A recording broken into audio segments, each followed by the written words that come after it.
disposals. Mr. Speaker, the government remains committed to facilitate access to government procurement opportunities and empower the MSMEs owned by women, youth, and persons with disabilities. This remains a key priority of government under the bottom-up economic transformation agenda. For this reason, the National Treasury has re-engineered the access of government procurement opportunities, AGPO, portal, to enable real-time registration and monitoring. The National Treasury has also directed all procuring entities to ensure prompt payment of all contracts successfully implemented under the AGPO that will enable businesses owned by the target group access liquidity promptly. Mr. Speaker, a large number of state corporations rely on the Exchequer funding to service their payroll and other expenses. Over the years, bloated payrolls have remained a large burden to the Exchequer, resulting in accumulated unserviced statutory obligations and also pensions liability running into billions of Kenya shillings. It has also been established that in most state corporations, a huge proportion of the staff complement comprises of support staff with a thin complement of technical staff. This gravely affects the core service delivery. To address this challenge, the State Corporations Advisory Committee, SCAC, will immediately embark on an aggressive program to rationalize staff establishment to keep them lean and strictly adhere to 70-30 ratio of technical staff to support staff. In addition, the National Treasury shall henceforth only approve budgets for hiring staff for only state corporations that have received approvals from the State Corporations Advisory Committee, the Public Service Commission, PSV, and Salary and Remuneration Committee together jointly. This requirement is in addition to confirmation of the requisite funding. Mr. Speaker, to support the restructuring of the state corporation, the Cabinet approved the Privatization Bill 2023. It seeks to repeal the Privatization Act of 2005 and streamline the privatization process and in order to restructure the state-owned enterprises. This was subsequently submitted to this House by the National Treasury in May 2023. The bill, once enacted, will enable the selected state-owned enterprises to achieve their full potential by entrenching commercial principles and reduce their reliance on the Exchequer funding. I urge honorable members to support the government in this endeavor.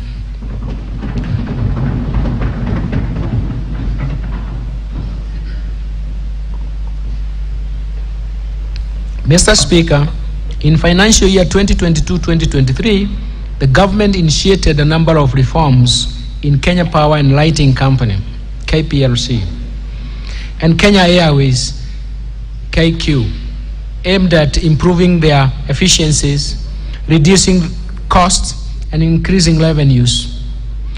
To further enhance KPLC's financial sustainability, the government will restructure the balance sheet, mainly focusing on the huge loan balances, payables, and receivables. This will in turn address the current huge liquidity gap at KPLC. Towards this end, the government will implement a 4-point action plan focusing on, first, transfer of all transmission asset lines to Kenya Electricity Transmission Company, KETRACO. Second, the government will settle outstanding rural electrification schemes, RES operations and maintenance costs, which has a deficit of 19.4 billion as of June 2022, and ensure that KPLC and Rural Electrification and Renewable Energy Corporation enter into a commercial contract for the future rural electrification schemes maintenance costs. Third, the government will develop and implement a turnaround strategy that includes the reduction of system losses from the current 22.4% to 14.4% by end of June 2025. Fourth, the government will establish a new governance structure of KPLC to give private sector stakeholders fair representation reflecting the company's shareholding structure.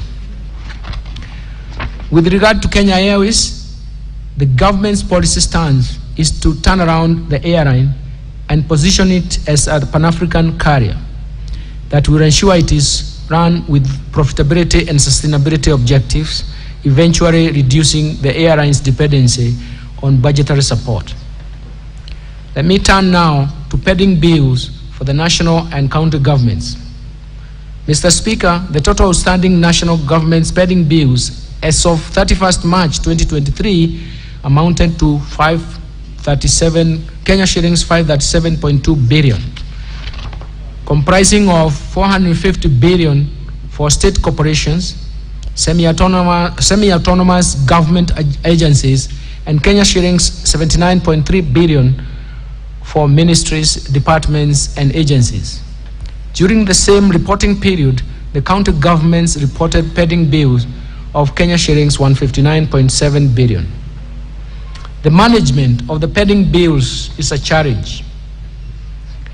In the public eye, will form an important benchmark, and in the public eye, it will form an important benchmark upon which the overall integrity of government style of financial management will be tested and judged. The delay in settling payments of pending bills has led to deterioration of financial positions of businesses, in particular micro and small medium enterprises, including business owned by women, youth, persons with disabilities.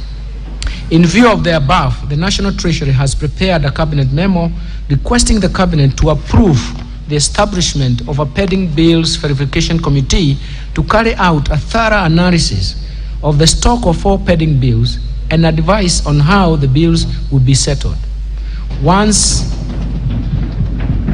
the outstanding pending bills are cleared by the verification committee, the National Treasury will direct all entities to ensure strict adherence to Public Finance Management Act of 2012 and clear pending bills as a first charge on the budget of the concerned entity in the subsequent financial years. Let me turn now to financial sector stability and development. Mr. Speaker, the banking sector remained stable and resilient in 2022. Deposits held by the sector increased by 12.3%, while pre-tax profits increased by 22.0%. On the other hand, gross non-performing loans for the sector stood at 13.3% in December 2022, a decline from 14.7% in June 2022. The need to build resilience and to exploit emerging opportunities has led to increased consolidation as well as regional expansion through acquisitions. This has led to strong institutions supporting the stability of the banking sector. The sector is therefore expected to remain sound and stable in 2023, building on the reform initiatives and buffers that have been built over the years. Mr. Speaker, in order to address consumer protection concerns arising from unregulated digital lenders, the Central Bank of Kenya introduced Digital Credit Providers Regulations 2022 that were approved in May 2022. They provide regulations and guidelines for the licensing and oversight of previously unregulated digital credit providers. I'm happy to report that by the end of March 2023, 32 digital credit providers have been licensed, while others are at different approval stages. More importantly, the Central Bank of Kenya is working with other agencies and regulators, including the Office of the Data Protection Commissioner, to ensure all digital credit providers are brought into the regulatory perimeter to protect consumers. Mr. Speaker, in an effort to transform Kenya's financial markets, the central bank will soon launch the upgraded Central Securities Depository Code named DAO CSD. The upgraded Central Securities Depository will improve financial market liquidity, enhance operational efficiency in domestic debt market, further promoting market deepening, and also broadening financial inclusion through expansion of digital access and position Kenya as the preferred financial hub in the region. The Central Securities Depository will also scale up services to the public sector, to the public market participants, and support our diaspora investors via a versatile and highly scalable digital solution with capacity to deliver seamless investor experience and convenience. Mr. Speaker, since the launch of the National Payments Strategy 2023-2025 in February 2022, the Central Bank has implemented major initiatives to improve quality, access, and affordability of payment services to Kenyans. These include implementation of mobile money interoperability, licensing of new payment service providers, and rollout of key standards that increase convenience of payment services in line with global best practices. Building on these gains, in financial year 2023-2024, the Central Bank, together with other stakeholders, will first undertake a comprehensive review of the National Payments System Act of 2011 and National Payment System Regulations of 2014 to modernize Kenya's payments legal and regulatory framework in line with emerging trends, innovations, and enhance oversight for improved service delivery to Kenyans. Second, it will develop and implement an interoperable payments platform to unlock cost-effective, real-time, and retail payments across banks, payment service providers, card schemes, and other regulated financial institutions. This will further contribute to lowering the cost of these services, increase choice, competition, stability, and widespread adoption of digital payments among Kenyans. Mr. Speaker, in order to reduce money laundering vulnerability, the Central Bank has reviewed and enhanced the banking sector Know Your Customer KYC and Customer Due Diligence CDD processes. This will further strengthen the effectiveness of the banking sector, anti-money laundering, and combating of financing of terrorism and the proliferation of financing, PF, risk-based supervisory framework. Indeed, AML, CFT, PF regime is important to uphold. Let me turn to deposit insurance reform. Mr. Speaker, financial stability risks have increased rapidly as the resilience of the global financial system has been tested by high inflation and rising interest rates. In order to enhance protection of the depositors, the Kenya Deposit Insurance Corporation is in the process of reviewing the current coverage limit of 500,000 with a view to ascertain its adequacy in protecting the micro, small, and medium enterprises.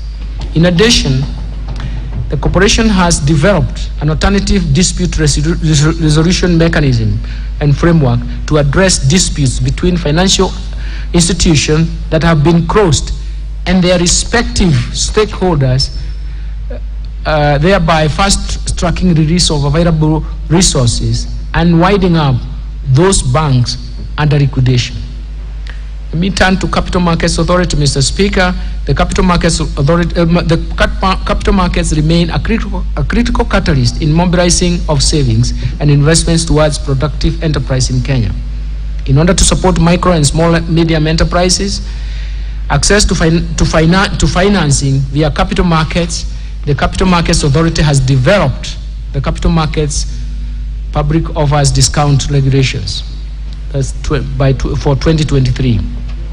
These regulations will enable MSMEs raise debt and equity capital via Nairobi Securities Exchange.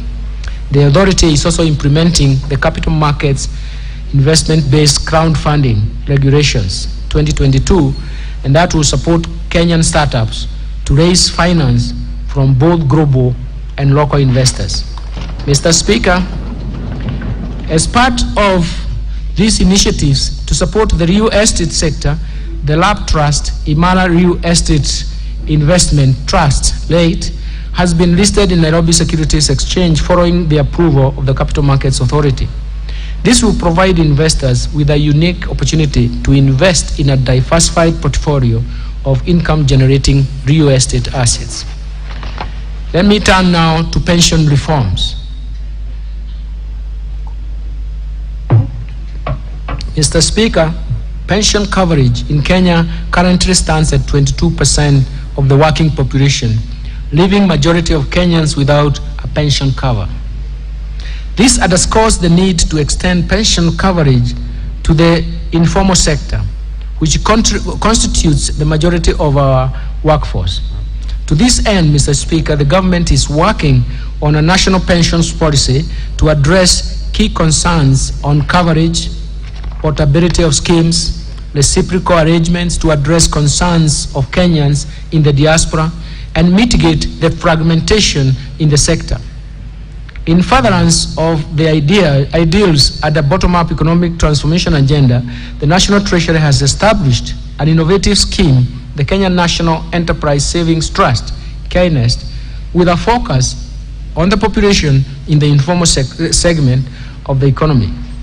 In order to promote uptake of the scheme, we will deliberately form strategic partnership to facilitate voluntary pension contributions for individuals in this sector and to continue to explore options to provide diverse pension solutions for self-employed individuals.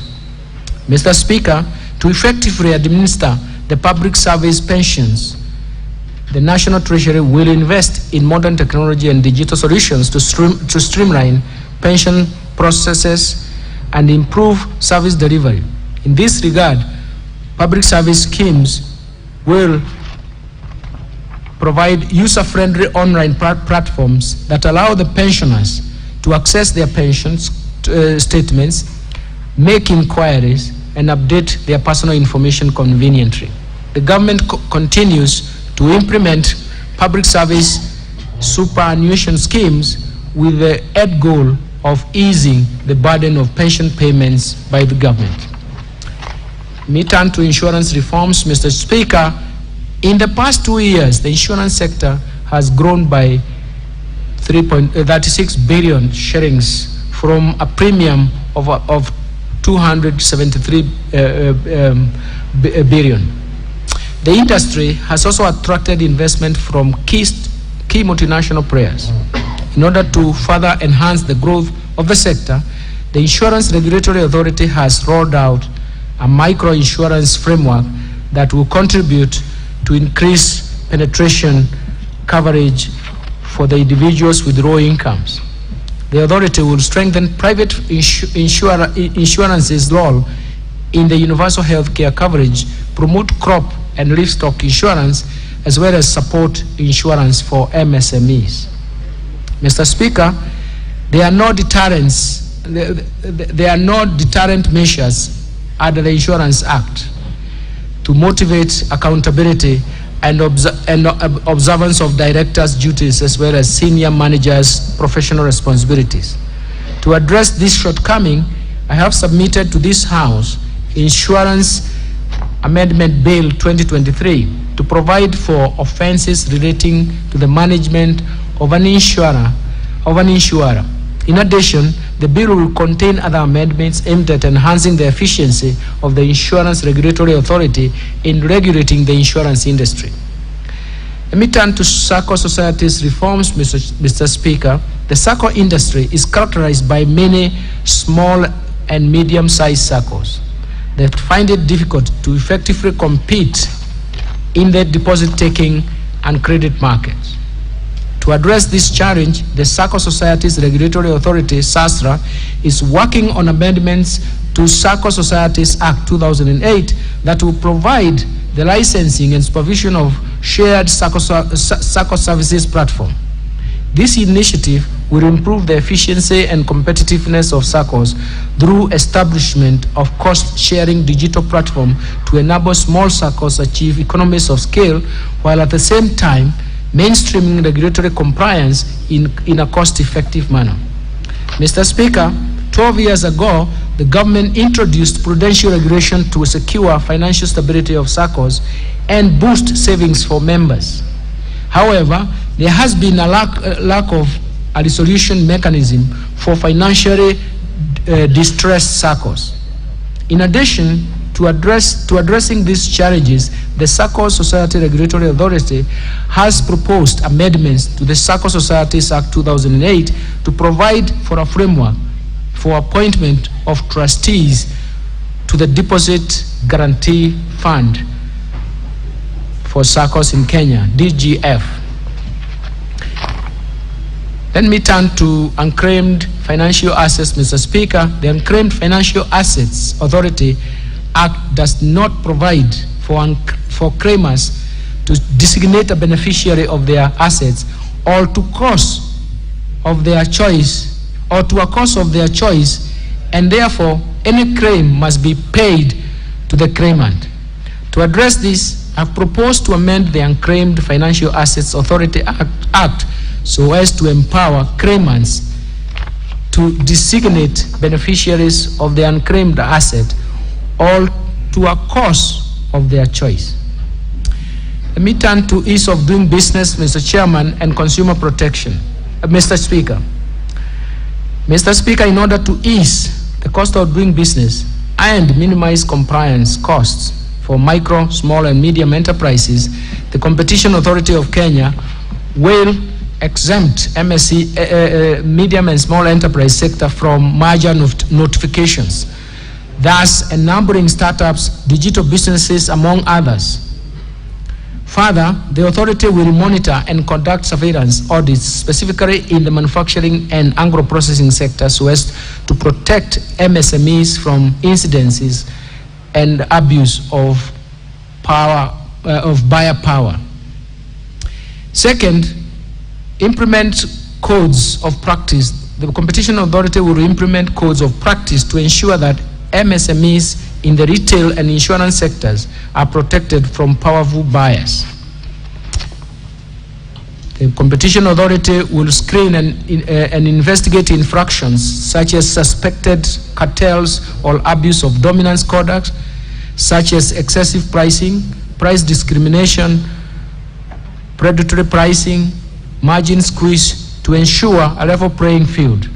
And the Competition Authority will actualize and initiate actualize the initiative started with the National Assembly to address the issue of price fixing by professional services to make the fees competitive and improve the quality of services. On consumer protection, the authority will monitor and investigate emerging consumer issues on the utility sector, pharmaceuticals, digital financial services, e-commerce, insurance, aviation, and safety of basic commodities. In addition, the authority will seek redress through replacement or refunds to customers affected by dark commercial patterns, scams, fraud under the digital economy.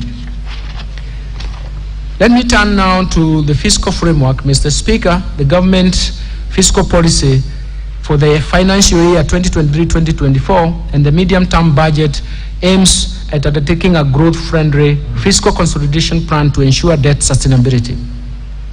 This will be achieved through improved revenue collection, primarily through broadening of the tax base and containing overall expenditure to target set, while prioritizing higher impact social and investment expenditure. Mr. Speaker, the fiscal policy targets to grow total revenues to 17.9% of GDP in financial year 2023-2024 and above 18.3% of GDP over the medium term.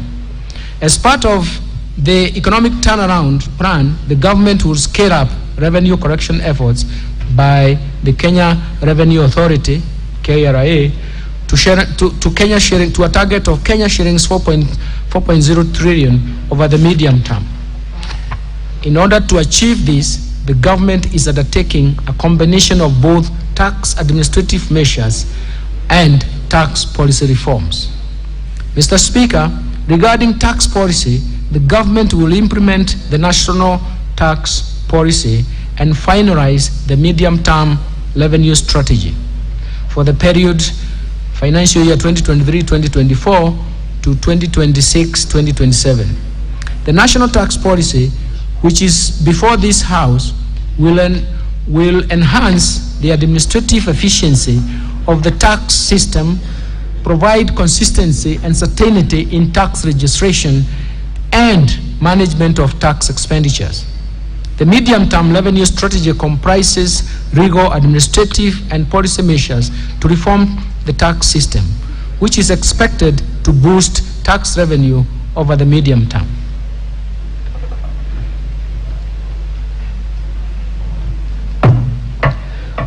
On tax administration, Mr. Speaker, the Kenya Revenue Authority is implementing reforms to move towards seamless taxation by ensuring that its systems, taxpayers, and businesses are integrated to allow for the automatic movement of data through machine-to-machine based processes, and where appropriate, shift to real-time processing. This will enable KRA to monitor business transactions in real time, therefore sealing revenue leakages through tax avoidance and evasion. On the expenditure reforms, Mr. Speaker, the government will sustain efforts to improve efficiency in public spending and ensure value for money by eliminating non-priority expenditures, retiring expenditure and unsustainable consumption subsidies, reducing tax exemption, scaling up use of public-private partnership financing for commercially viable projects, and rolling out end-to-end procurement system. Mr. Speaker, to address the challenges of perennial low absorption of development partners' funds that have denied Kenyans the full benefit of this financing, the government will put in place policies and administrative measures to minimize payments of unnecessary fees and charges. Let me turn to revenue projections, Mr. Speaker. Mr. Speaker, supported by the tax policy reforms and administrative measures highlighted above, we project total revenue corrections, including appropriations in aid and grants for the financial year 2023-2024 budget to be Kenya shillings 2.96 trillion, and that is equivalent to 18.2% of gross domestic product, GDP. Of this, ordinary revenue is projected at Kenya shillings 2.57 trillion, equivalent to 15.8% of GDP. Ministerial appropriations in aid is projected at Kenya shillings 348.7 billion, and grants are projected at Kenya shillings 42.2 billion. Expenditure projections, Mr. Speaker. Total expenditure projections in financial year 2023-2024 budget is projected at 3.7 trillion, equivalent to 22.6% of GDP. Of these, recurrent expenditures will amount to Kenya shillings 2.53 trillion, equivalent to 15.6% of GDP. Development expenditures, including allocation to domestic and foreign financed project, contingency fund, equalization fund, and conditional capital transfers to county government is Kenya shillings 743 billion, equivalent to 4.7% of GDP. Equitable share to county governments is projected at that 385.4 billion shillings. Mr. Speaker, I now turn to fiscal balance. Mr. Speaker, given the projected revenue and grants against the projected expenditures, the fiscal gap of fiscal deficit is projected to decline from Kenya shillings 718.0 billion, equivalent to 4.4% of GDP in financial year 2023-2024, from a projected Kenya shillings 840.9 billion, equivalent to 5.8% of GDP in financial year 2022-2023. The fiscal deficit will be financed through net external financing of Kenya shillings 131.5 billion, equivalent to 0.8% of GDP, and net domestic financing of 586.5 billion, and that is equivalent to 3.6% of GDP. Mr. Speaker, our medium-term fiscal consolidation policy targets to progressively reduce the level of fiscal deficit from the expected 5.8% of GDP in financial year 2022-2023 to 3.6% of GDP in the financial year 2026 to 2027. Let me turn to public debt management, Mr. Speaker. Kenya's public debt remains sustainable, but with elevated risks of debt distress due to persistent global shocks that adversely affect the liquidity ratios. The depreciation of the Kenya shilling against major currencies and the rise of interest rates have elevated cost of debt service. Further, the depreciation of the currency has increased the size of the public debt stock, as half of the public debt is actually denominated in foreign currency.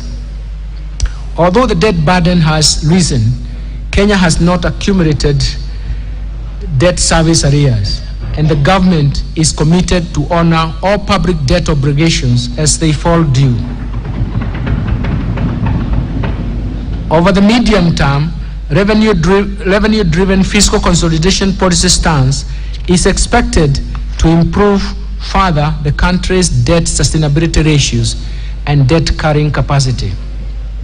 Mr. Speaker, the current limit of the debt as approved in the 2020 by this House is Kenya shillings 10 trillion. Guided by the best practice, the government intends to change the public debt ceiling from a numerical number to a debt anchor in the form of a ratio of public debt to GDP in present value terms. The proposed change to the debt ceiling provides an appropriate guide for optimal level of public debt based on the country's ability to pay. This is the debt carrying capacity that can objectively be assessed, as well as provide directions on information on debt accumulation or reduction from time to time. In order to anchor debt ceiling in a statute, the National Treasury developed a Public Finance Management Amendment Bill 2023, which has been submitted to this august House for enactment. The bill was subjected to public participation in line with the requirements of the Constitution of Kenya on transparency and accountability in public policy formulation. I urge the honorable members to prioritize and consider this bill favorably.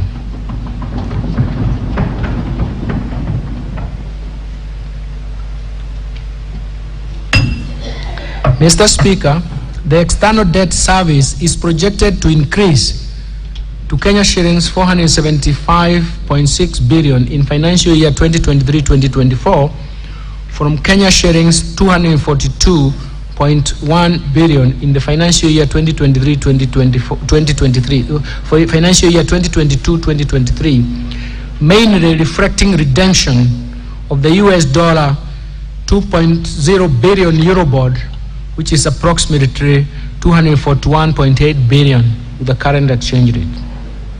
In preparation for the redemption of this maturing bond, the National Treasury and the Economic Planning issued an expression of interest to bring on board a lead manager to advise the government on liability management options towards the resolution of the Eurobond 2024.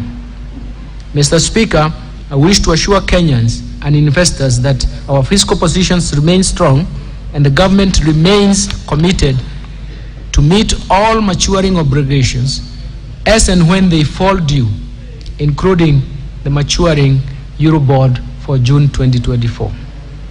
Mr. Speaker, due to the limited fiscal space, the government has strengthened the public-private partnership, PPP framework, to leverage on private sector expertise to deliver projects that have strong economic, commercial, and environmental benefits that are also aligned to our national priorities with sustainability and climate change as key considerations and drivers.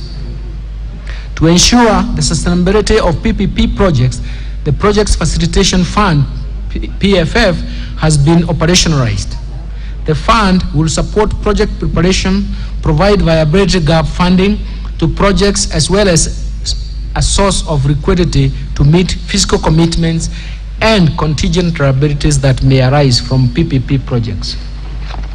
Mr. Speaker, with the fund in place and the robust legal and regulatory regime, the private sector has the necessary confidence and security to invest in PPP projects.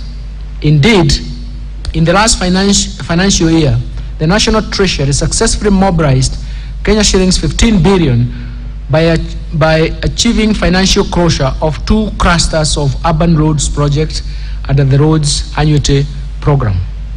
The projects are currently in the construction phase. Additional projects that have closed include 2 renewable energy projects with a combined installed capacity of 70 megawatts. Further, to contribute towards government's agenda on bulk water supply and food security, several high-impact projects have been appraised and approved to proceed to the project development phase under the PPP model. These projects will provide production of additional 51,000 hectares to further strengthen the food security agenda, which is a high priority for the Kenya Kwanza administration. The bulk of water will increase potable water. The bulk water will increase potable water supply by an estimated 200,000 cubic meters per day. The National Treasury and the Ministry of Water and Sanitation have developed a water purchase agreement which will pave way for the private sector to develop projects in a sustainable way. The National Treasury is in the process of developing a 10-year infrastructure plan that will be cross-cutting across various ministries to support delivery and prioritization of projects. Mr. Speaker, to build on this, the National Treasury plans to mobilize an estimated Kenya shillings 100 billion in private sector capital through various priority sectors. The focus will be on priority investment and underlying key projects and programs in each sector that deliver nationally significant infrastructure drive growth and also unlock private sector investment with greatest potential of benefits to Kenyans. These sectors will include airports, seaports, blue economy, water, agriculture, industrialization, that is special economic zones, energy, including transmission lines, and digitalization, among other key sectors in the economy. Inclusion of local goods, works, and services will be emphasized for each project to contribute to overall economic growth by encouraging local investments in PPP projects. To also strengthen local investment, the National Treasury will be holding a series of roundtables to build local capacity in the financial sector so as to increase local financing of PPP projects. The National Treasury has embraced the climate resilience and adaptation framework for public-private partnership projects. This is to ensure that infrastructure projects are aligned to the realities of climate change.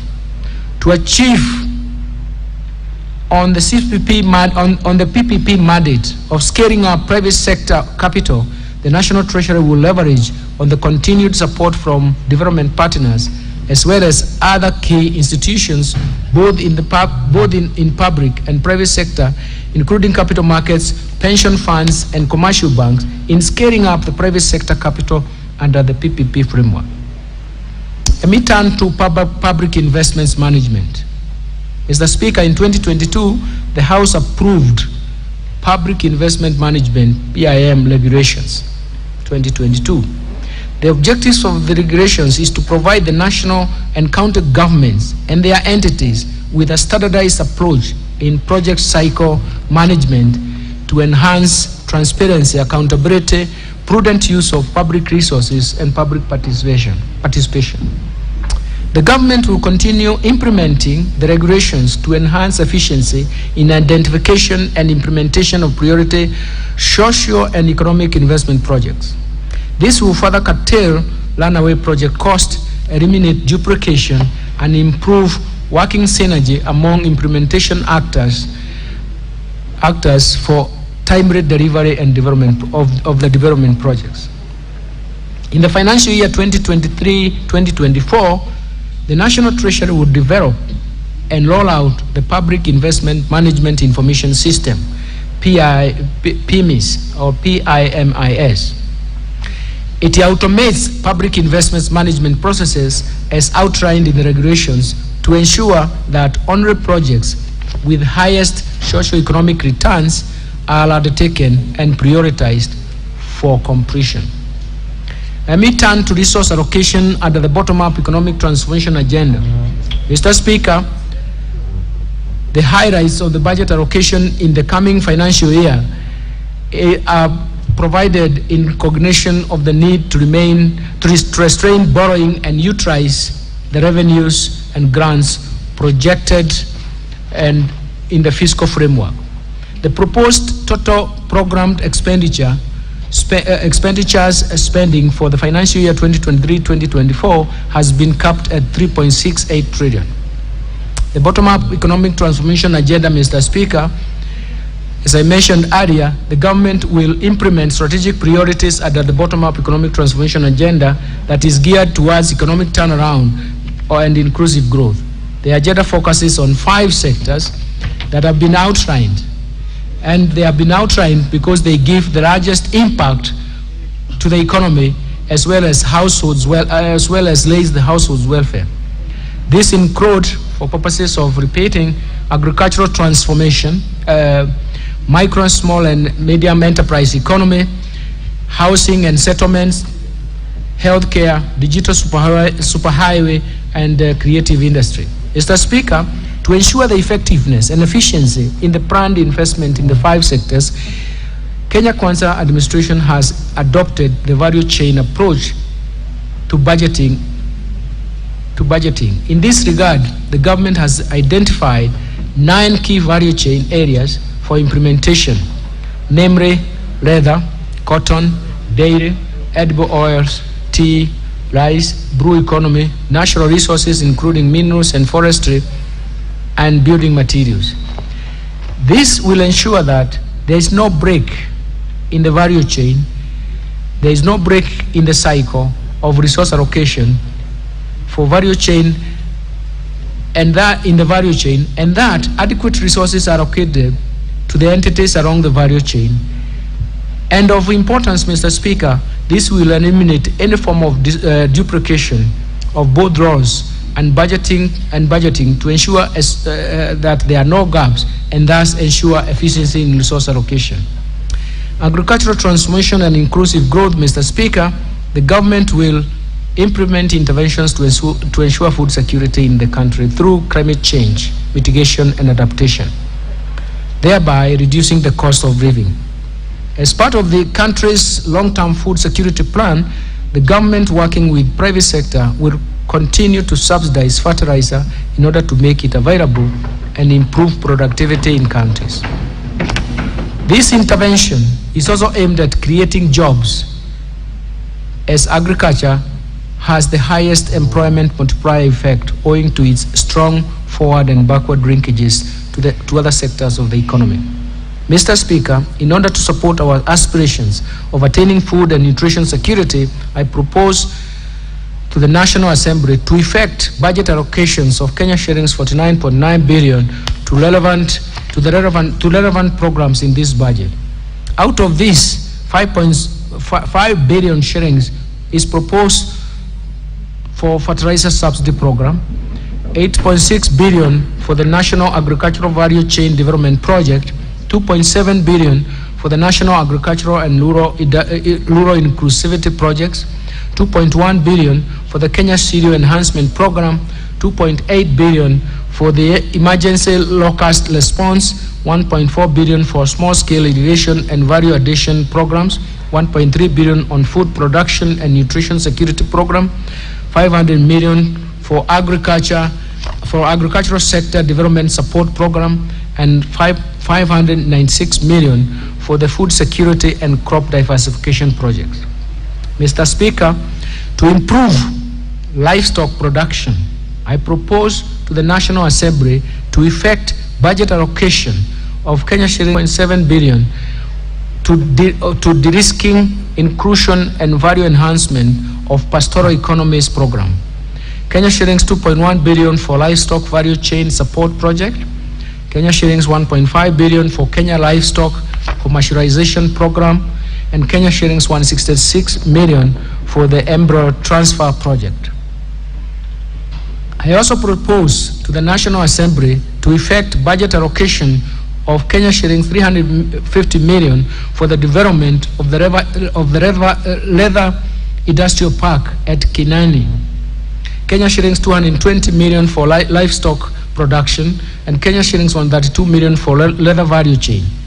To enhance animal disease control, I propose to the National Assembly to effect budget allocations of Kenya shillings 130 million for sustainable sassafras and trypanosomiasis-free areas in Kenya, and Kenya shillings 135 for the establishment of liquid nitrogen hydrogen. Mr. Speaker, the realization of food and nutrition security also relies heavily on the sustainable utilization of the blue economy, resources.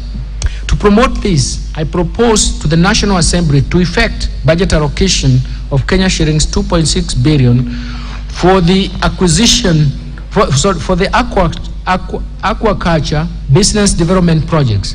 Kenya shillings 3.5 billion for Kenya marine fisheries and socio-economic development projects. Kenya shillings 1.2 billion for marine fish stock assessment. Kenya shillings 580 million for capacity building in deep sea fishing. Kenya shillings 142 million for the rehabilitation of fish landing sites in Lake Victoria.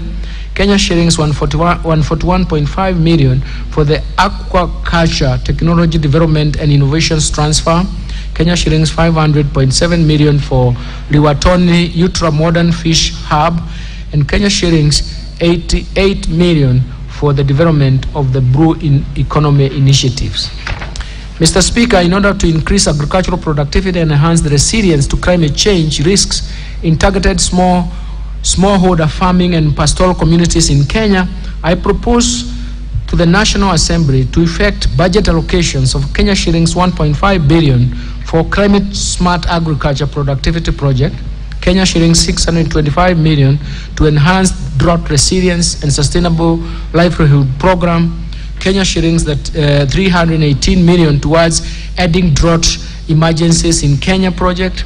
In addition, I propose to the National Assembly to effect budget allocations of Kenya shillings 300 for the crop insurance scheme to reduce the vulnerabilities of Kenya farmers to disease and natural disasters.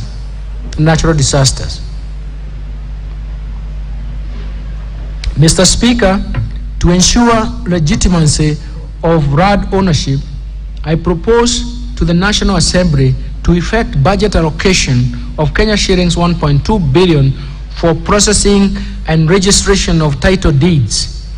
Kenya shillings 2.6 billion for the settlement of the RAD race. Kenya shillings 755 million for digitization. Kenya shillings 755 million for digitization of RAD registries, and Kenya shillings 138.3 million for the construction of RAD registries. Mr. Speaker, transforming the macro, small and medium enterprises, MSME economy. Mr. Speaker, this is going to help us to tackle the key bottlenecks of MSMEs on limited access to credit. The government rolled out in November 2022 Financial Inclusion Fund, popularly known as the Hustlers Fund, with an initial target budget of 20 billion shillings in the current financial year, as an intervention to correct market failure problems at the bottom of the pyramid. This program aims to lift those at the bottom of the pyramid through structured products in personal finance that includes savings, credit, insurance, and investment. This, together with other affirmative action funds like the Youth Enterprise Fund, Women Enterprise Fund, UESO Fund, and MSME's Credit Guarantee Scheme, will increase access to affordable credit to targeted persons and sectors, and thereby increase their investment and allow for private sector-led growth. To further support MSMEs, women, and the youth of this country, I propose to the National Assembly to effect an additional budget allocation of Kenya shillings 10 billion towards the Hustlers Fund, Kenya shillings 300 million to SMEs in the manufacturing sector, Kenya shillings 182.8 million for Women Enterprise Fund, Kenya shillings 175 for Youth Enterprise Fund, Enterprise and Development Fund, and Kenya shillings 192 million to UESO Fund. These allocation will inevitably guarantee access to affordable credit to the hustlers, households, MSMEs, and therefore accord them an opportunity to make their rightful contribution to nation building. Let me turn to housing and settlement. Mr. Speaker, the cost of housing is a heavy burden to the majority of Kenyans, and is the main factor driving the proliferation of slums in the country. The government's commitment is to turn the housing challenge into an economic opportunity to create quality jobs for our over 100,000 young people graduating from TVETs every year, directly in the construction sector, and also indirectly through the production of building products. This will be achieved through, among others, facilitating the delivery of 250,000 houses per annum and enabling affordable housing mortgages. To ensure success of this initiative, I propose to the National Assembly to effect budget allocation of 35.2 billion for the housing program.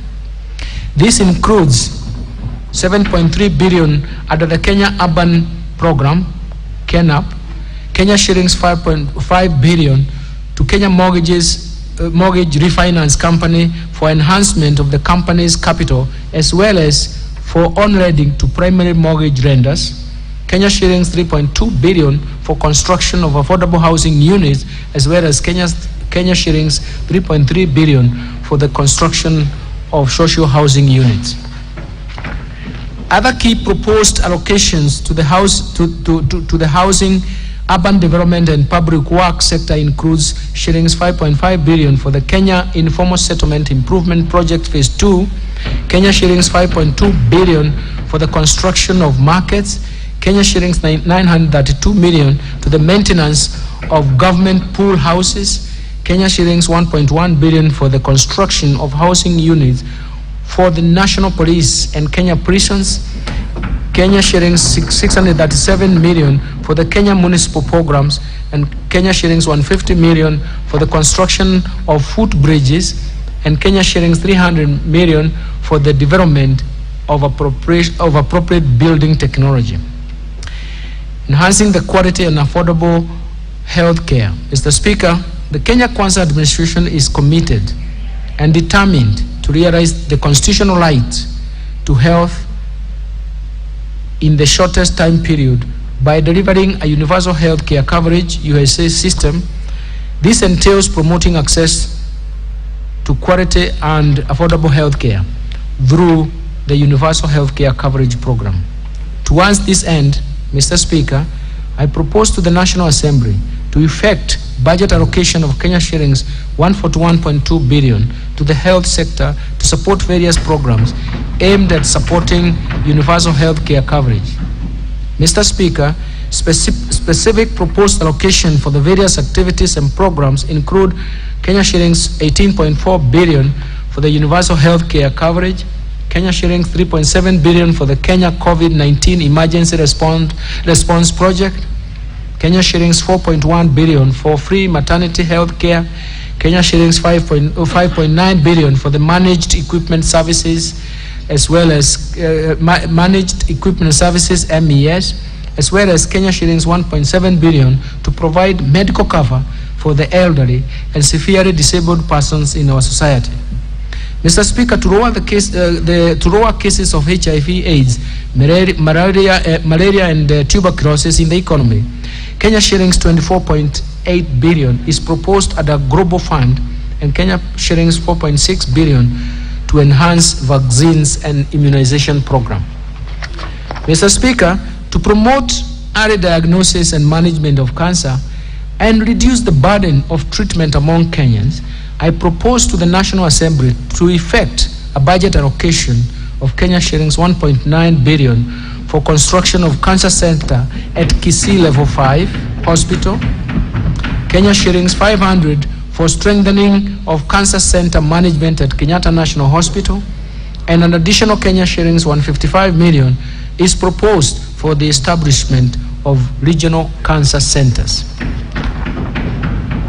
Further, to improve the health service delivery, I propose to the National Assembly to effect a budget allocation of 21.6 billion for Kenyatta National Hospital, Kenya shillings 12.8 billion for the Moi Teaching and Referral Hospital, Kenya shillings 8.8 billion for the Kenya Medical Training Colleges, Kenya shillings 3.3 billion for the Kenya Medical Research Institute, Kenya shillings 2.4 billion for the construction of the Kenya National Hospital burns and pediatric centers, Kenya shillings 1.4 billion for the equipping of laboratories and classrooms of KMTC, Kenya shillings 1.1 billion for the renovation of Kenyatta National Hospital, Kenya shillings 1 billion for the procurement of family planning and reproductive health commodities, Kenya shillings 1 billion for the procurement of equipment for the National Blood Transfusion Service,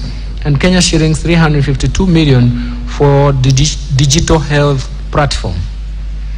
Let me turn to digital superhighway and creative economy. Mr. Speaker, the digital superhighway will play a critical role in enabling the government to achieve the objectives of bottom-up economic transformation agenda, as well as in enhancing revenue collection via automation of VAT systems.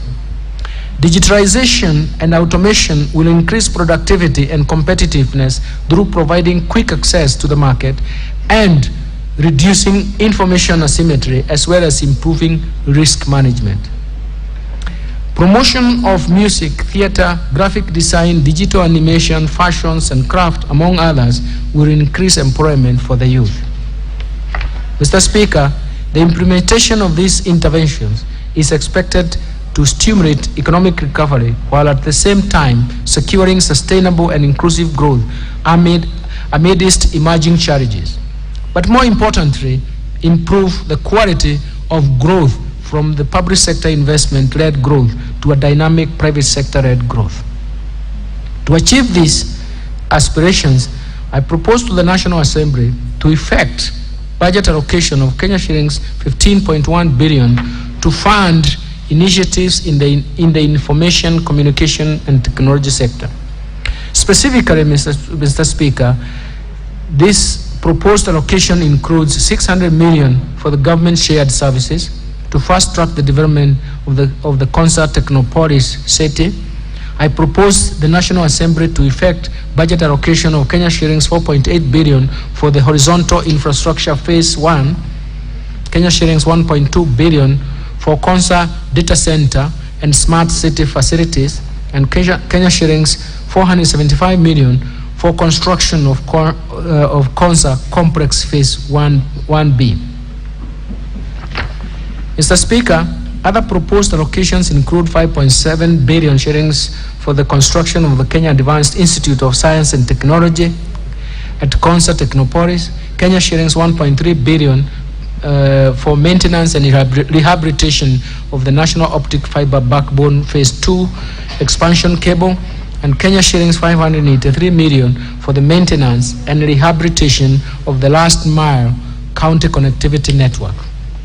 Mr. Speaker, having highlighted expenditures under the 5 priority sector areas of the bottom-up economic transformation agenda, I now turn to other proposed areas of expenditure in this budget that will support our path towards sustainable and resilient economic growth trajectory.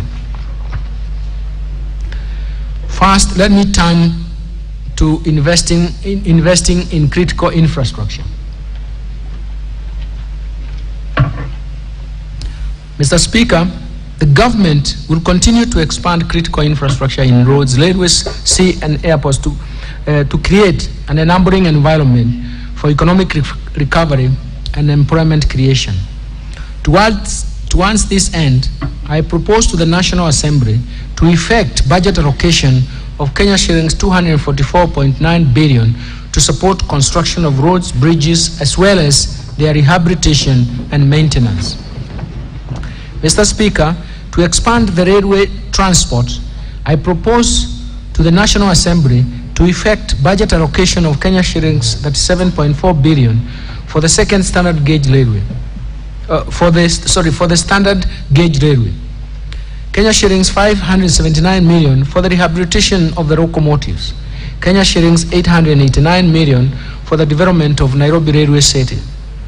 To facilitate movement of goods and people, I propose to the National Assembly to allocate Kenya shillings 1.1 billion for the Nairobi Bus Rapid Transport Project and Kenya shillings 300 million for the acquisition of ferries for Lake Victoria.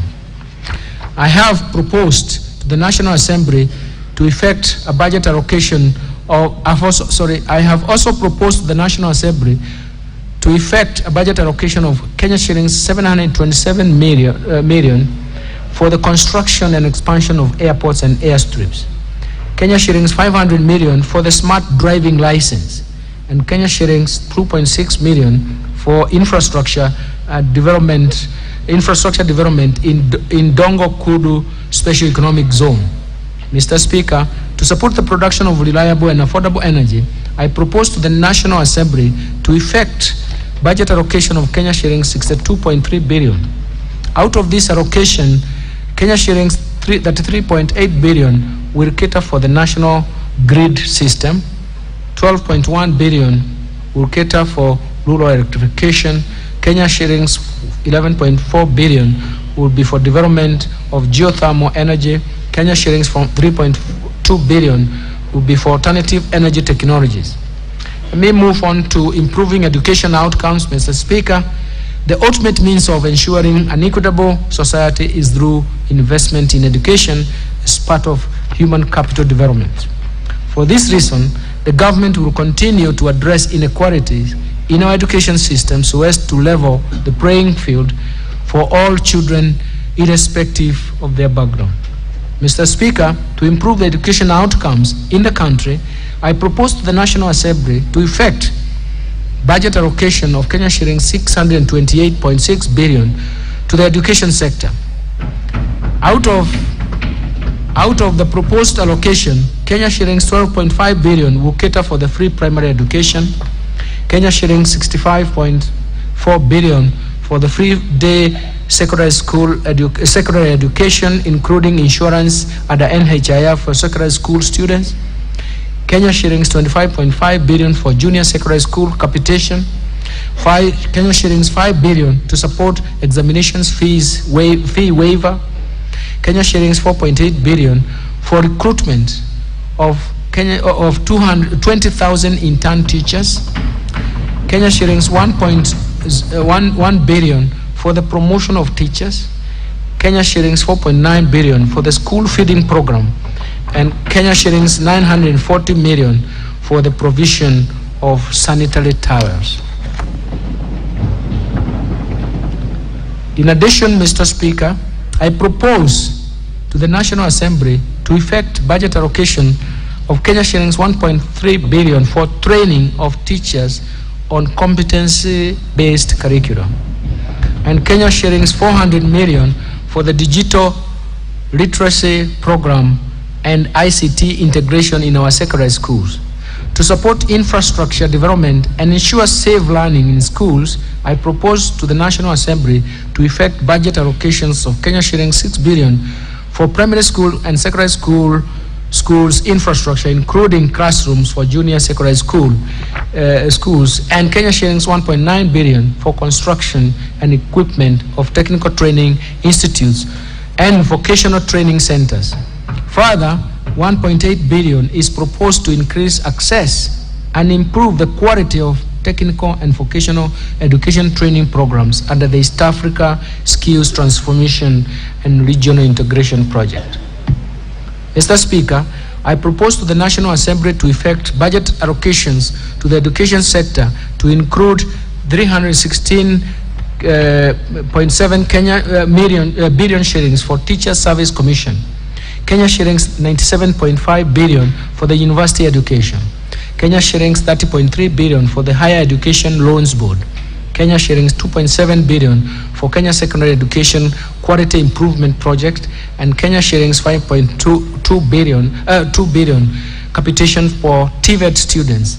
Mr. Speaker, Kenya shillings 980 million is proposed for technical vocational education training and entrepreneurship. Kenya shillings 1.5 billion for promotion of youth employment and vocational training, and 749 million for the research, science, and technology and innovation.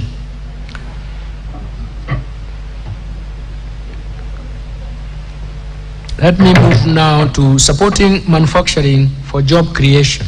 Mr. Speaker, in order to improve productivity in the manufacturing sector, as earlier indicated, the government has adopted a value chain approach through bottom-up economic transformation agenda. This will address bottlenecks that impede the growth of the manufacturing sector in order to create jobs and enhance the economy's competitiveness.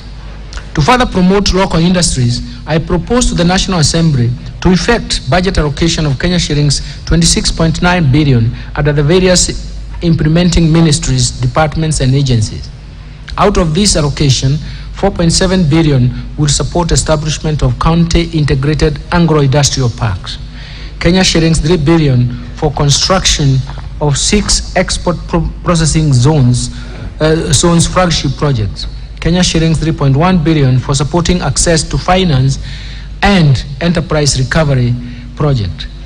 Kenya shillings 500 million for the development of special economic zones textile park in Naivasha, and Kenya shillings 1.8 billion for the construction of an effluent treatment plant at Kenaini. In addition, Mr. Speaker, in order to maximize the benefits from our cash crop, the government will make further investment towards the revival of and enhancement of output. In this respect, I propose to the National Assembly to effect budget allocation to the revitalization of the cash crops.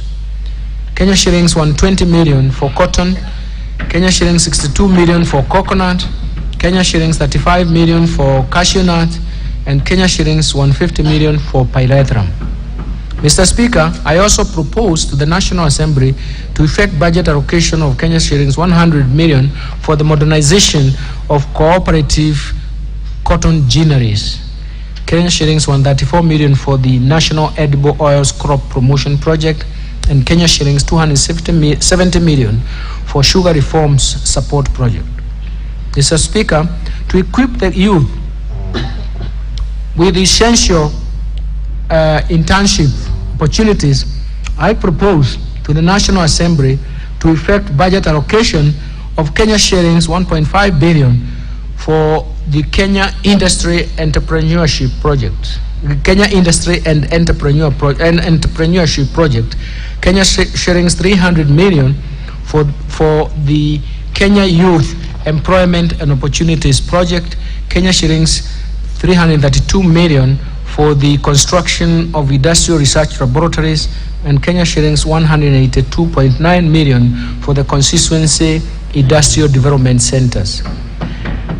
In addition, improving security, Mr. Chairman, the security is critical for creating a safe environment for the investment and protection of our citizens and their property.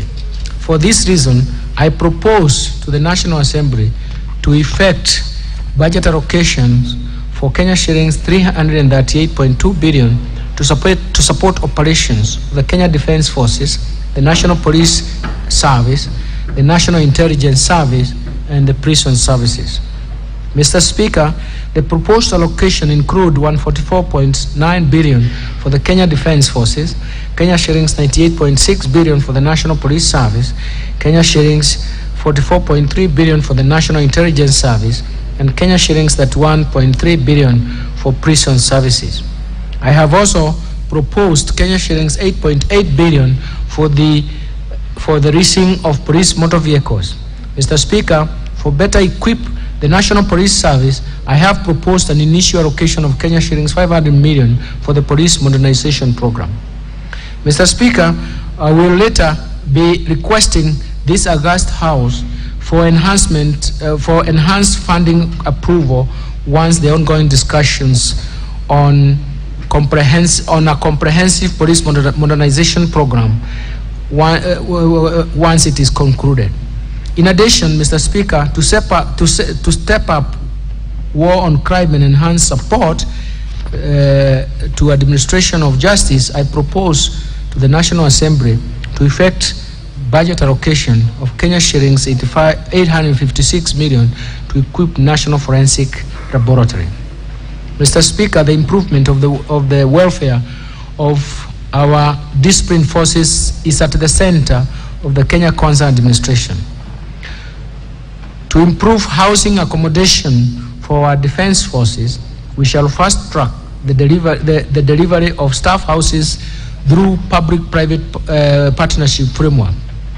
We have already around Kenya Defence Forces to retain Kenya shillings 534 million currently collected from rental income and applied towards repayment for the houses once complete. In addition, Mr. Speaker, as you are aware, His Excellency the President appointed a task force to review the terms and conditions of police, prisons, and national youth service. We shall be presenting a funding proposal to this House once the discussions are concluded and adopted within the government. Mr. Speaker, other proposed allocations include 2.9 billion for group personal insurance for police and prison services, and Kenya shillings 5.8 billion for medical insurance for police and prison services. Mr. Speaker, I move now to protecting the vulnerable groups. Mr. Speaker, at the heart of the government's development agenda is the inclusion in society and employment opportunities for the vulnerable groups, vulnerable members of the society. In this regard, I propose to the National Assembly to effect a budget allocation of Kenya shillings 38.2 billion for the social protection and affirmative actions in this budget. Out of this proposed allocation, Kenya shillings 18 billion will cater for cash transfers to elderly persons, Kenya shillings 7.9 billion for the orphans and vulnerable children, and Kenya shillings 1.2 billion for persons living with severe disabilities. Mr. Speaker, to ensure the elderly and other vulnerable groups under the cash transfer program do not take long waiting for their cash payment and cash transfers will be prioritized and paid alongside the monthly government payroll as and when it is due. Mr. Speaker, The proposed allocation for the vulnerable group members of our society also includes 5.6 billion for the Kenya Hunger Safety Net program, Kenya shillings 3.3 billion for Kenya Social and Economic Inclusion Project. In addition, Kenya shillings 900 million will go to Child Welfare Society of Kenya, Kenya shillings 400 million for the Presidential Bursary for the Orphans, and Kenya shillings 459 million for the National Development Fund for persons living with disabilities. These allocations shall remain ring-fenced from any budget rationalization and will be fully funded in order to achieve the desired results.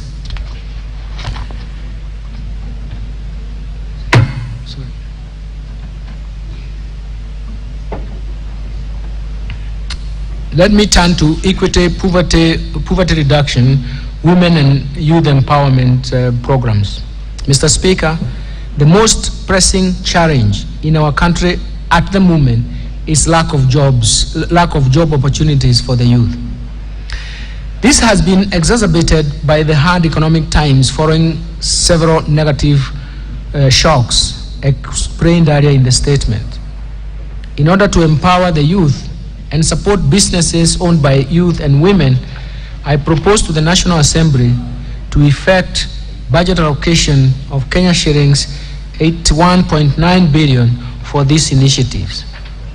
The proposed allocations include 13.1 billion for the National Youth Service, Kenya shillings 602 million for the Kenya Youth Empowerment and Opportunities Project, Kenya shillings 300 million for the establishment of youth empowerment centers, Kenya shillings 229.7 million to implement the Vijana Vuka na Avya, that is Viva Youth Program. To support the film industry, I propose to the National Assembly to effect budget allocations of 100 million to strengthen the film industry in Kenya, Kenya shillings 49 million for film location mapping, and Kenya shillings 100 million for the Kenya Film School. Mr. Speaker, women participation in the key sectors of our economy is critical for the economy. For this reason, the government will sustain the increased incomes for women through employment creation and supporting women-led enterprises. We will further strengthen women participation in decision-making in our governance and political institutions, as well as reduce sexual and gender-based violence provision of affordable houses, affordable health services. To further empower our women, I propose to the National Assembly to effect budget allocation of Kenya shillings 245 million to strengthen prevention and response to gender-based violence in Kenya, Kenya shillings 3 billion for the national government affirmative for the Kenya Government Affirmative Action Fund. Mr. Speaker, to promote global equity, reduce poverty, and embrace social development, I propose to the National Assembly to effect budget allocations of Kenya shillings 53.5 billion for the National Government Constituency Development Fund, as well as 10.9 billion for the Equalization Fund to finance programs in previously marginalized areas. Let me turn to stimulating tourism, growth, sports, culture, and recreation and arts. Mr. Speaker, the government has prioritized expanding the space for creativity, including freedom of expression and protection of intellectual property rights. We will also strengthen mainstreaming of arts and culture infrastructure and support cultural production and creative economy. We are also cognizant of the brand value of Kenyans participating and excelling in international sports arena as of ultimate importance to us.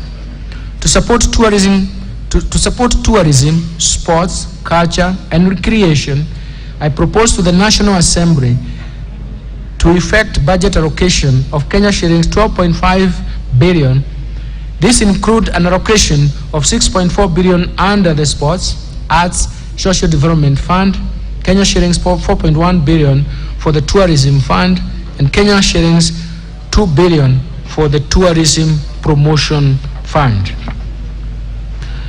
Let me turn to environmental protection, water, and natural resources. Mr. Speaker, environmental conservation and response to the impacts of climate change are the center of government's socio-economic transformation agenda. To expand access to clean and adequate water for domestic and agricultural use, I propose to the National Assembly to effect budget allocation of Kenya shillings 43.3 billion for water sewerage infrastructure development, Kenya shillings 12.4 billion for water resources management, Kenya shillings 1.6 billion for water storage and flood control. In addition, I propose 19.7 billion for irrigation and flood reclamation, and now 1.9 billion for water harvesting and storage for irrigation. Mr. Speaker, in order to support the environment and water conservation and respond to climate change, I propose to the National Assembly to effect budget allocation of Kenya shillings 14.4 billion for forests and water towers conservation, Kenya shillings 3.8 billion for environment management and protection, Kenya shillings 3.6 billion for the Kenya financing locally led climate action project, 1.5 billion for meteorological services.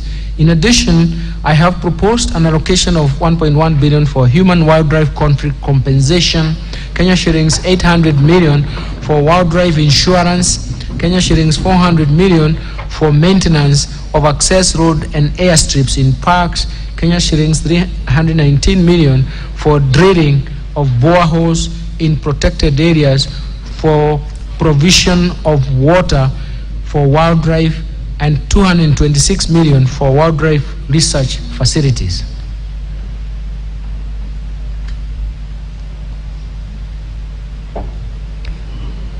Let me turn to improving governance, sustaining the fight against corruption. Mr. Speaker, the government is committed to scale up the implementation of the provisions of the 2010 Constitution, strengthen the rule of law, increase access to justice, and ensure respect of human rights. Mr. Speaker, to enhance good governance and scale up fight against corruption, I propose to the National Assembly to effect the budget allocation of Kenya shillings 3.9 billion for Ethics and Anti-Corruption Commission, Kenya shillings 3.6 billion for the Office of the Director of Public Prosecutions, Kenya shillings 8 billion for the Criminal Investigation Services, and Kenya shillings 8.0 billion for the Office of the Auditor General. In addition, to embrace the oversight and legislative role of Parliament and access to justice, I propose to the National Assembly to effect budget allocation of Kenya shillings 41 billion for the Parliament and Kenya shillings 23.2 billion for the judiciary. Completion of planned projects, Mr. Speaker, in order to ensure the value for money and timely realization of budgets of benefits accruing from budgetary allocation and implementation of planned projects, ministries, departments, and agencies have identified projects for completion in the course of the financial year. The projects will be fast-tracked and protected from any adjustment. The National Assembly is requested to support this endeavor as this is consistent with the resolution of this House. Transfer of national government to county governments, Mr. Speaker.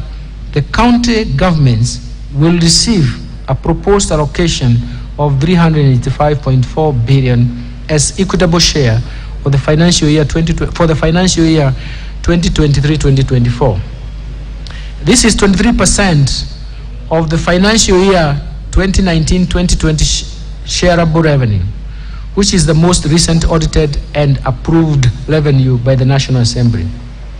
This is above the minimum threshold required under Article 203, Section 2 of the Constitution. In addition, the county equitable share, the county equitable share, the county governments will receive additional conditional and unconditional allocations amounting to 56.7 billion. This brings total allocation to the county governments in the financial year 2023-2024 to Kenya shillings 442.1 billion.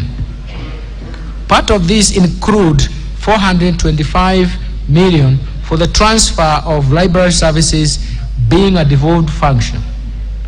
Kenya shillings 2.9 billion as outstanding mineral royalties share to 32 county governments as stipulated in the Mining Act 2016, a consolidated grant of 100 million Kenya shillings per county for the aggregated industrial parks program, which is meant to assist the farmers in the value addition and market access for their products. Let me turn to Equalization Fund, Mr. Speaker. In line with the Article 2004, Section 1 of the Constitution of Kenya, Kenya shilling 7.9 billion has been allocated under the Equalization Fund in the financial year 2023-2024. This represents 0.5% of the financial year 2019-2020 revenue, which is the most recent audited and approved revenue by the National Assembly. Mr. Speaker, in addition to this, we have allocated 3 billion to cater for part arrears for the previous years, bringing the total allocation and the Equalization Fund to 10.9 billion shillings. Let me turn to transfer of functions between national government and county governments. Mr. Speaker, the National Treasury and Economic Planning, in collaboration with the Council of Governors and other institutions, developed a draft registration to operationalize Article 187 and Article 189 of the Constitution. This is on transfer of functions and cooperation between national and county governments and amongst county governments themselves. The proposed registration has gone through public participation with the county government executives, county assemblies, development partners, among others. Mr. Speaker, I will shortly submit the bill to for the cabinet approval and onward transmission to Parliament. Let me turn to measures to enhance county government's own source revenue. Mr. Speaker, the National Treasury and Economic Planning, State Department of Lands, Council of Governors, and other stakeholders have developed the National Rating Bill 2022, which went through the first reading on 8th March 2023 in the National Assembly, and thereafter was submitted to the National Assembly Committee on Lands. The bill provides, among others, standards in the way rating and valuation is conducted in the country, how to deal with the properties cross-cutting in more than one county government, procedures for claiming and payment of contribution of RIO of rates, and timely updating of valuation laws by the county governments. More importantly, the bill will repeal the outdated Valuation for Rating Act Cap 266 and Rating Act Cap 267 and align property rating legal regime with the devolved system of governance. Our appeal to the House is to consider and fast-track this bill to unlock revenue potential to the county governments from property taxation as it was envisaged in Article 203, Section 3.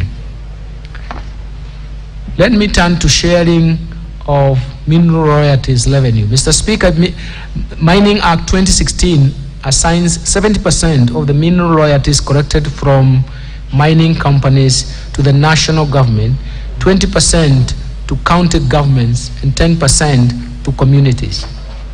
Since 2016, county governments and communities have not received their share of these royalties. To address this matter, I have submitted a framework for sharing 2.9 billion shillings among 32 county governments for mineral royalties outstanding as of 30th June 2022 for consideration and approval by the Parliament. Mr. Speaker, during the Intergovernmental Budget and Economic Council (IBEC) 17th Ordinary Session held on 31st May 2022, IBEC considered and adopted a report and a framework for sharing of funds arising from contravention of county government registration. In the next financial year, the National Treasury has proposed Kenya shillings 108 million to be shared among the beneficiaries of county governments.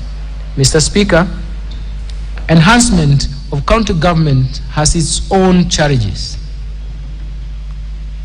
One of such challenges is multiplicity of fees and charges imposed by county governments that increase the cost of doing business and negatively impacts on our competitiveness as a country. Some county governments have imposed charges in a way that prejudices national economic policies, economic activities across county boundaries, or the national mobility of goods, services, capital, and even labor. As a result, the National Treasury and Economic Planning has been receiving a lot of complaints from the ministries, departments, state agencies, and the private sector relating to the uncoordinated manner in which counties are imposing multiple fees and charges.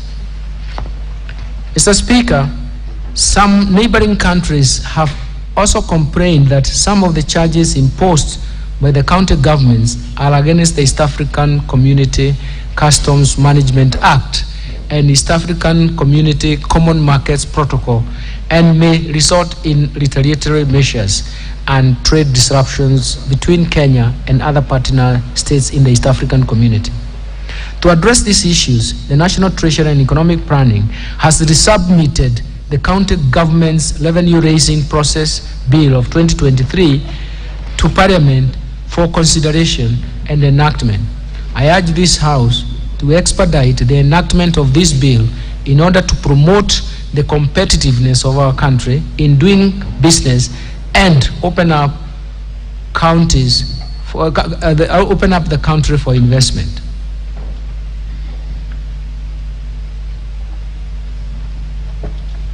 Mr. Speaker, I now turn to taxation measures. Mr. Speaker, I will now turn to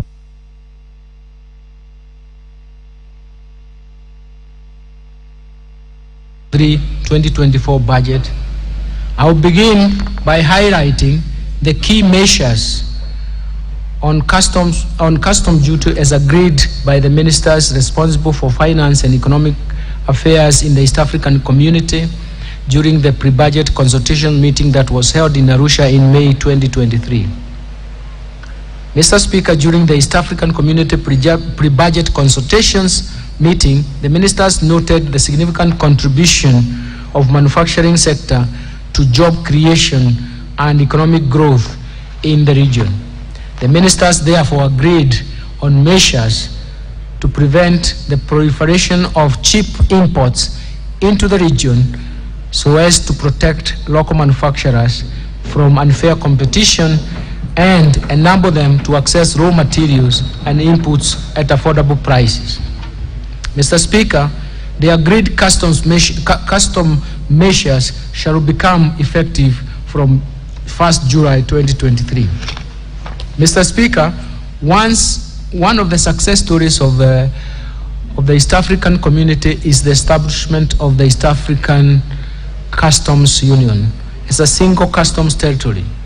In order to streamline importation of goods into the customs territory, the East African region completed the comprehensive review of the Common External Tariff, CET, and this has been under implementation from 1st July 2022.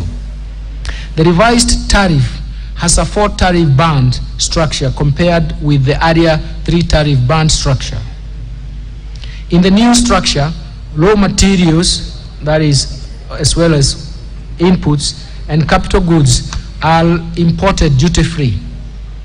Intermediate goods are imported at a rate of 10%, while finished goods, which are not available in the region, are imported at a 25% tax. Finally, Mr. Speaker, all finished goods which are available in the region in sufficient quantities attract a common external tariff rate of 35%. The revised tariff bands are meant to cater for goods with long value chains, which require differentiated rates to promote investments. Mr. Speaker, despite rice and wheat being among the staple foods in our countries, Kenya's production of these food items does not meet the domestic demand. In order to meet domestic demand, Kenya will import rice at a rate of 35% instead of 75% under the EAC Common External Tariff. Further, in order to ensure that there is enough wheat to meet local demand, while at the same time protecting wheat farmers from unfair competition, imported wheat, Kenya will import wheat under East African Community Duty Remission Scheme of 10% instead of 35%. The importation of wheat will be undertaken upon recommendation of the Ministry of Agriculture, who will ensure wheat millers, as a priority, purchase local wheat before they are allowed to import. Mr. Speaker, in order to support local automobile industry assembly in the region, the East African Community Partner States agreed to continue with the importation of raw materials for manufacture of parts used in the assembly of motor vehicles, and especially leaf spring, radiators, and wiring harness under the duty remissions.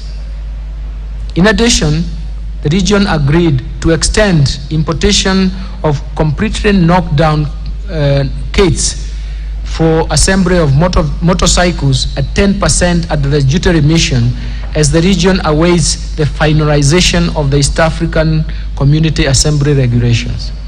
Mr. Speaker, Kenya has suffered capacity to manufacture various products in the metal and allied subsector, thus providing employment opportunities to many Kenyans, thus failing to provide employment to so many Kenyans. In order to continue safeguarding this sector, the East African community ministers agreed that imported iron and steel products shall continue attracting a duty rate of 35% with the corresponding specific rates for a further 1 year for Kenya. Mr. Speaker, our hard-working farmers are capable of producing enough food to satisfy domestic demand. In particular, local demand for most vegetable products has been adequately served by our farm produce over the years. To protect these farmers from cheap imports, Kenya has been around to extend the import duty rate of 35% in addition to the specific import duty rates on vegetable products for a further 1 year. Mr. Speaker, the high cost of inputs of animal feeds, coupled with other factors like unfavorable weather conditions, make the locally manufactured animal feeds expensive and hence contribute to food inflation. In order to promote the local manufacturing and make animal feeds affordable to farmers, Kenyans will import inputs for manufacture of animal feeds duty-free under East African Community Duty Remission Scheme for 1 year. Mr. Speaker, last year we allowed the manufacturers of baby diapers to access inputs for manufacture of baby diapers duty-free. This was meant to lower the cost of manufacturing these essential products. I'm happy to note that many companies have responded to this incentive by increasing production. In order to continue making these products affordable to our babies, the East African ministers allowed Kenya to extend the duty-free importation of inputs for manufacture of baby diapers for a further 1 year. Moreover, To protect these manufacturers from competition from imported products, the region allowed Kenya to extend charging imported baby diapers at a rate of 35% for a further 1 year.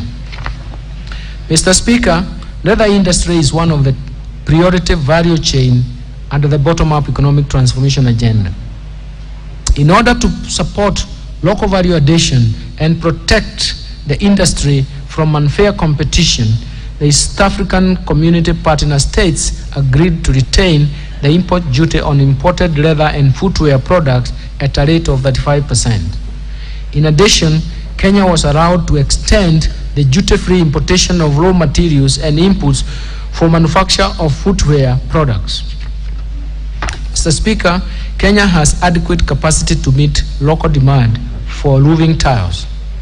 In order to facilitate access to Kenyan-made roofing tiles at affordable prices, Kenya was granted extension of a duty-free window for importing inputs for the manufacture of roofing tiles for a further 1 year.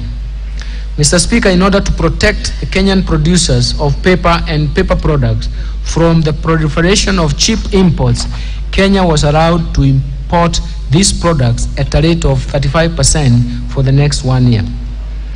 Mr. Speaker, in order to protect local production of safety matches,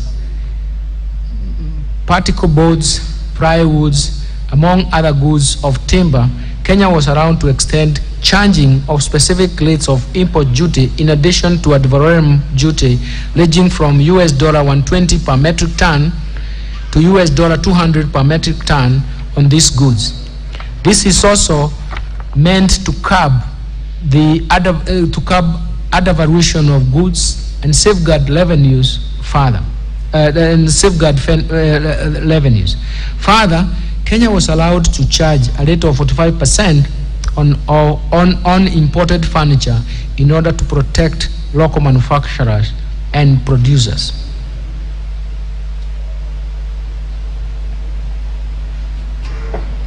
Mr. Speaker, Kenya has sufficient capacity to manufacture plastic and rubber products to supply both the domestic and regional markets. In order to protect local manufacturers, Kenya was allowed to impose import duty rate at 35% on these goods for 1 year instead of 25%. Mr. Speaker, in order to protect local assembly of smartphones and other mobile phones, Kenya was allowed to extend the import duty rate of 25% on smartphones and other telephones for cellular networks or other wireless networks for 1 year. Further, Kenya was allowed to extend duty-free importation of inputs for assembly of smartphones and other cellular phones. Mr. Speaker, Kenya has capacity to produce billets for manufacture of wire rods and other similar products to meet the local demands. In order to protect the local manufacturers of these goods, Kenya was allowed to charge an import duty of 10% on billets. Mr. Speaker, I now turn to tax measures proposed in the Finance Bill 2023. Let me start off with amendments to the Value-Added Tax 2013. Mr. Speaker, I now embark on measures proposed under the Value-Added Tax 2013. Mr. Speaker, the high cost of liquefied petroleum gas, LPG, contributes to the escalating cost of living and continued use of firewood and charcoal, which negatively affects our forest cover.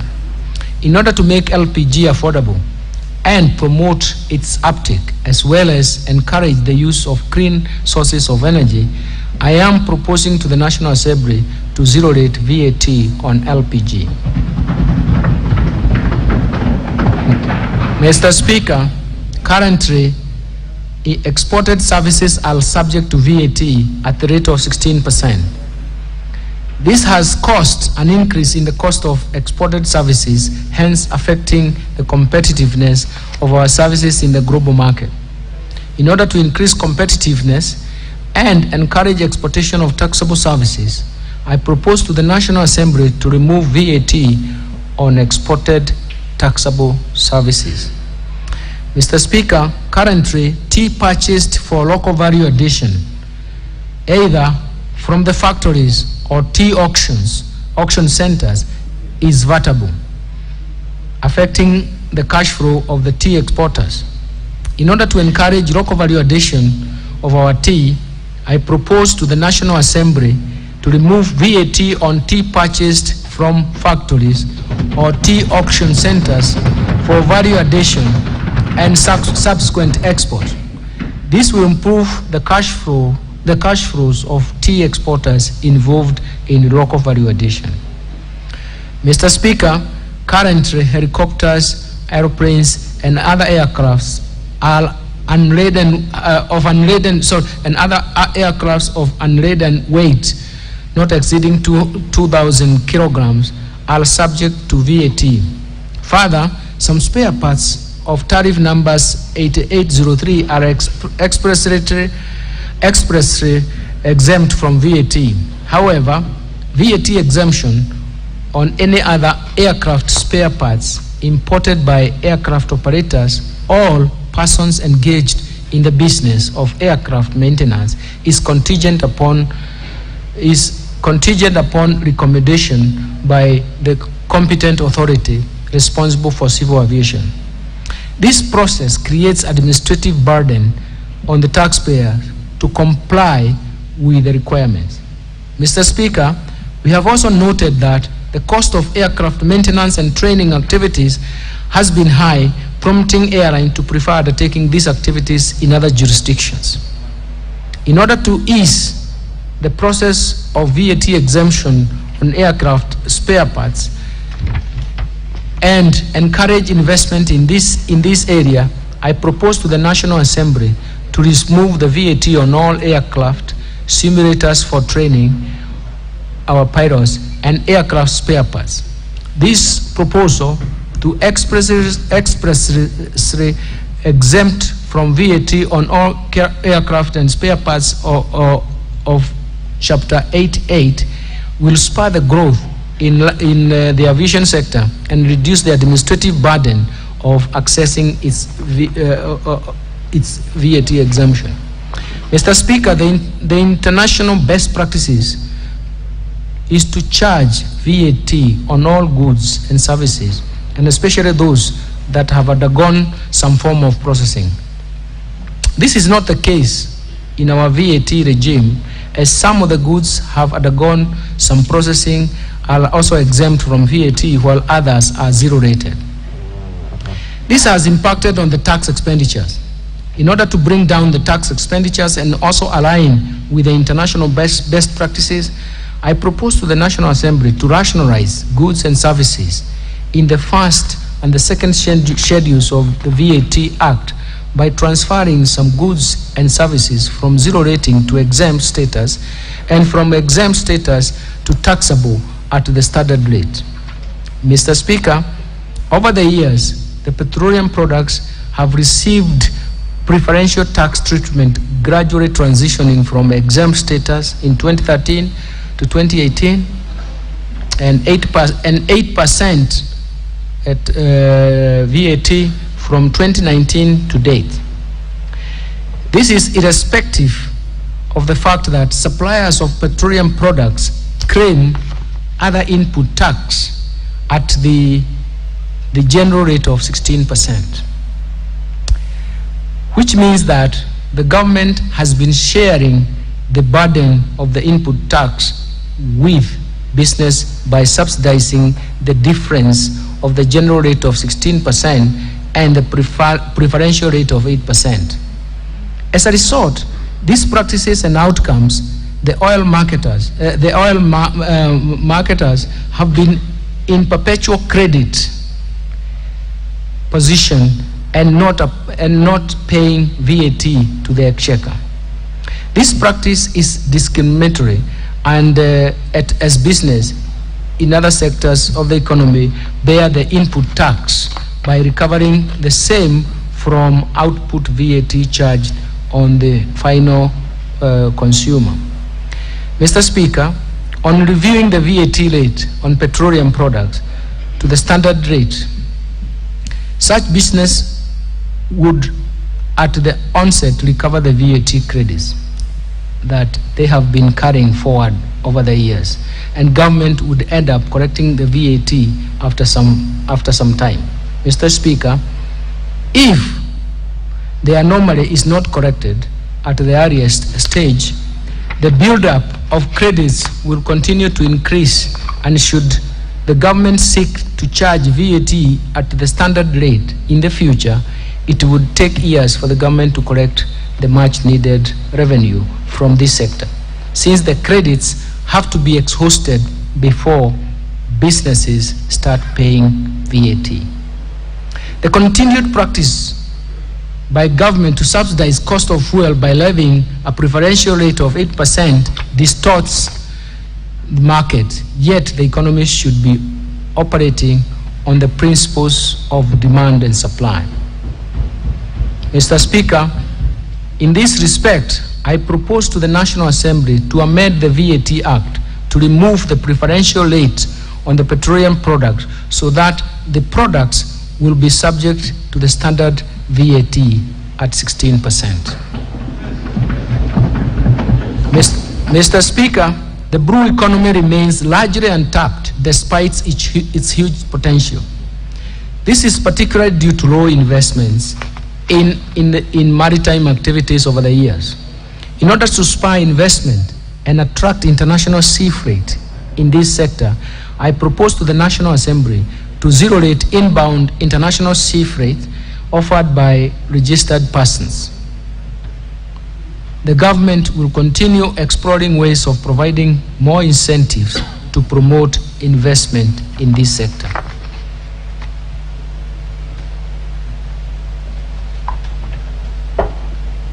Mr. Speaker, currently, machinery used by pharmaceutical companies are exempt from VAT on importation. This is meant to complement government's effort to ensure that all Kenyans have access to affordable health care. However, we have received numerous petitions to extend the exemption to locally purchased machinery to further boost access to healthcare services.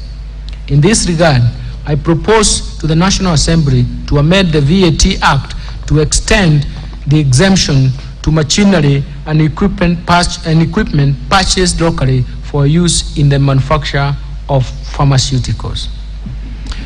Mr. Speaker, in order to address the escalation of tax expenditures and foster prudent utilization of fiscal resources, I propose to the National Assembly to remove VAT exemptions in respect of taxable services supplied for construction of specialized hospitals, goods and services for the construction of tourism facilities, goods worth more than 2 billion purchased by manufacturers, as well as plant, machinery and equipment used in the construction of plastic recycling plants.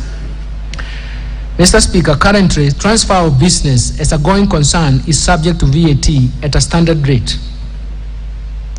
Taxpayers have raised concern that this discourages business reorganization and sale of businesses.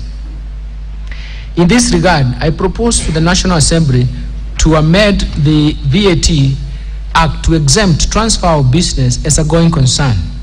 This is expected to encourage mergers and acquisition, hence boost growth of businesses as well as their efficiency.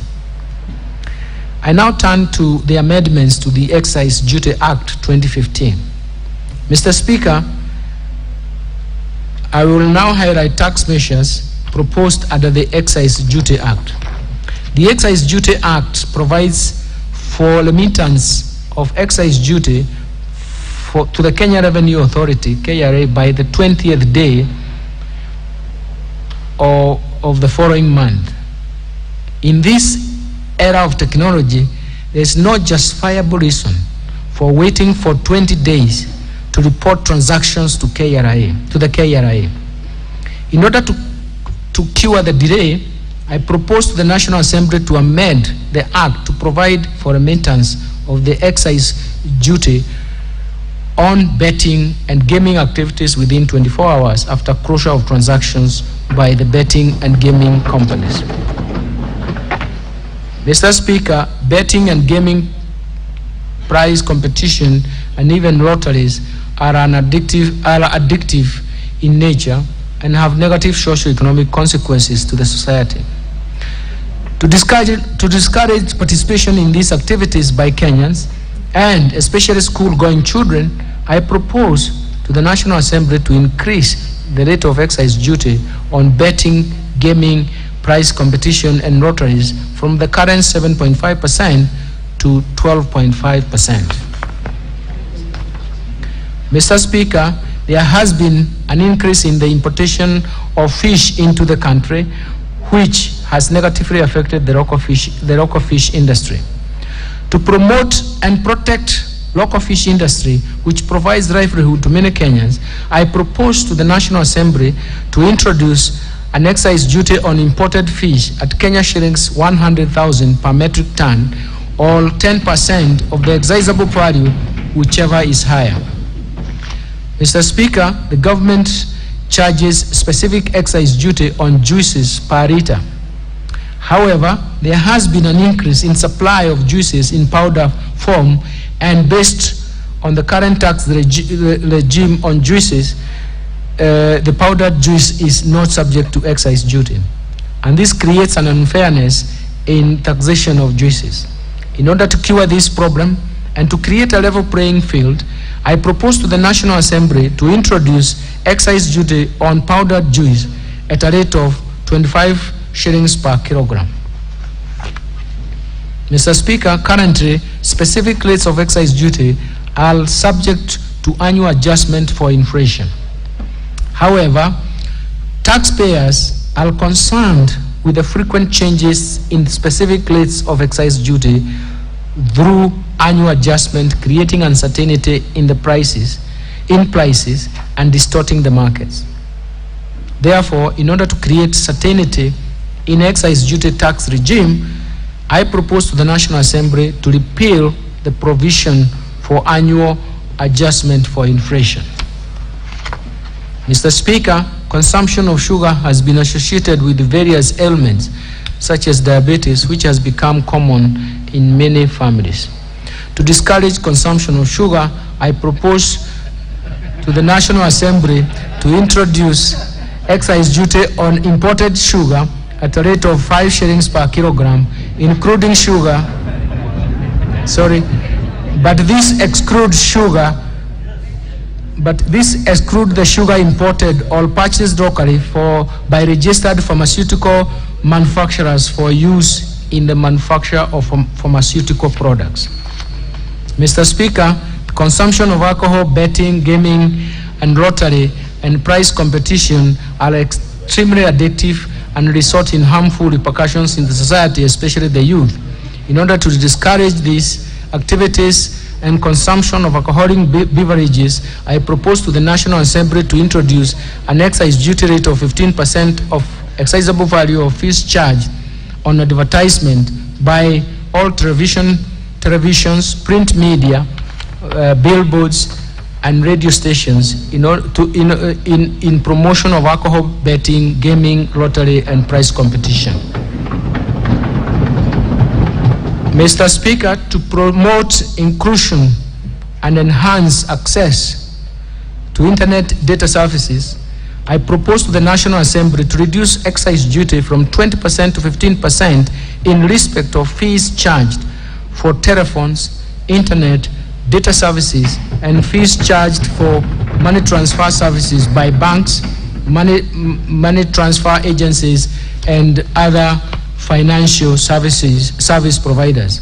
Mr. Speaker, in the same spirit, I propose to the National Assembly to reduce excise duty from 12% to 10% of the excisable value of the fees charged for money transfer services by cellular phone services providers or payment service providers licensed under the national payment system. This will encourage retail transactions at a more affordable rate and promote economic activity at the MSME and individual levels. Mr. Speaker, locally produced cement has been facing stiff competition from imported cement. To protect from the unfair competition and promote this industry, I propose to the National Assembly to introduce an excise duty on imported cement at a rate of 10% of the excisable value, or Kenya shillings 1.50 cents per kilogram, whichever is higher.